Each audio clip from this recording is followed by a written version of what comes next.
This is Hypogea, a 3D platformer game. Currently there is a demo on Steam that you can play. This game has some of the best non-vocal storytelling just from animations alone. There is an end goal and you will kind of notice it within the first 20 minutes, so this is the first cutscene that kind of plays out. I can tell you about the gameplay loop and it's pretty amazing. There's like a parkour system in this, but I wouldn't really call it parkour. It's more just like platforming tools. So you've got this staff thing and you can do multiple things with this. You can climb on top of it to get to higher places. You can get to further places if you kind of put it in the middle of a gap, and you can get to the other side easier. Also super high frame rate throughout the whole experience here. Why do they drop it? This game could have been completed in the first minute. But this does set an excellent story, so now we are the character on the lower ground. Obviously there is still someone on the higher ground and you're kind of wanting to reach to that person, and they will make appearances throughout the gameplay. This is just one of many cutscenes. There are a lot of them in this demo and they're all amazing. There are collectibles also. You can collect some like little things around the map, and some things are in places where you wouldn't necessarily think to go, which is cool, so they're like hidden. The map design here is amazing, and the tools that you have to get around this map are even better. It makes it so much more fun, and surprisingly it's not repetitive. You unlock more ways to get to areas throughout playing.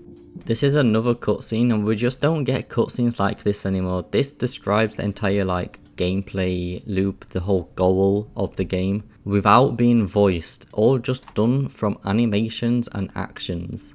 So there's these collectible things like energy cells, and you basically need to collect a certain number of these throughout the map and then come back here and put them in this machine. And it's just done so well, everything's so clear, and it's just a great cutscene, honestly. All the cutscenes in this video game are phenomenal. So what's playing the game actually like? We have all these cool tools, but what are they actually like to play? So pretty good. Some of it is jank and you'll kind of see it throughout the video, but most of it is great. Even the jank parts, there's not many of those parts in this game. You can die if you fall in water, by the way. It's just a one tap, you're instantly dead. Even if your little toe touches the water, you're just instantly dead. I think the map design really makes the game shine because it opens up so many different ways to do things, and you're still gonna get to the end goal the exact same, but the tools to get there are different, which makes it less repetitive and actually fun to play. For example, there was water there, and like I said, you get one tap if you fall in that. Not everything's as punishing as, oh, you just get one tapped or you got to respawn. Most of the time when you do fail or fall, there is an easy way to get back up to where you just was. This is just another way of getting through the map, and it's completely different, like I said, to the water, so now you're not doing anything like that. And you know, there was a kind of little puzzle there, you probably didn't notice it. You have to leave that ledge thing, lift, halfway so you can get up it. So more storytelling. This is kind of like hidden storytelling, I guess. I could have completely avoided this area, but I didn't, and I got this nice little, well, I don't know if it's nice, but I got this nice little scene here. I have no clue really what it is. It's definitely a gameplay and plot twist, this one.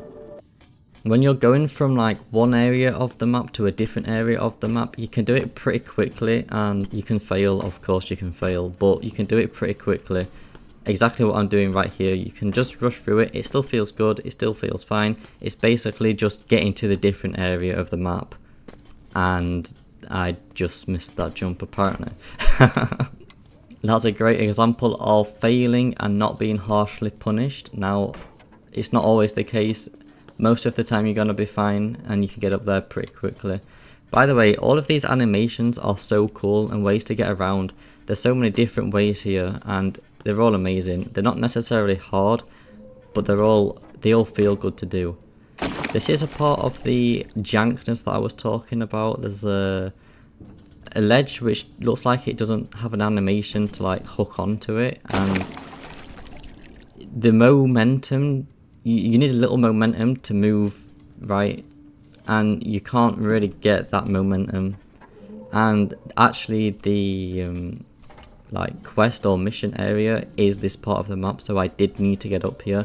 It was extremely jank to get up there though. And now the water that we was at earlier, I can actually easily do that part now, as we've just lowered something into the water. And I can't say enough good things about this demo. I hope you like what you have seen. I definitely liked what I've played and recommend checking this one out. Links are in description. If you think this is your type of game, definitely check it out. This actually isn't my type of game and I still loved it. This game is set to release somewhere in 2025, but there's no hard release date just yet. It's also meant to be a shorter game. It's kind of got short in the description of the game. So don't be expecting Kingdom Come Deliverance 3 here, but I think it's kind of good that it's a short game. Short and sweet games are always amazing. Anyway, I'm going to let this last amazing cutscene play out, and I will see you in the next one. Thanks for watching, thanks for your time, and goodbye.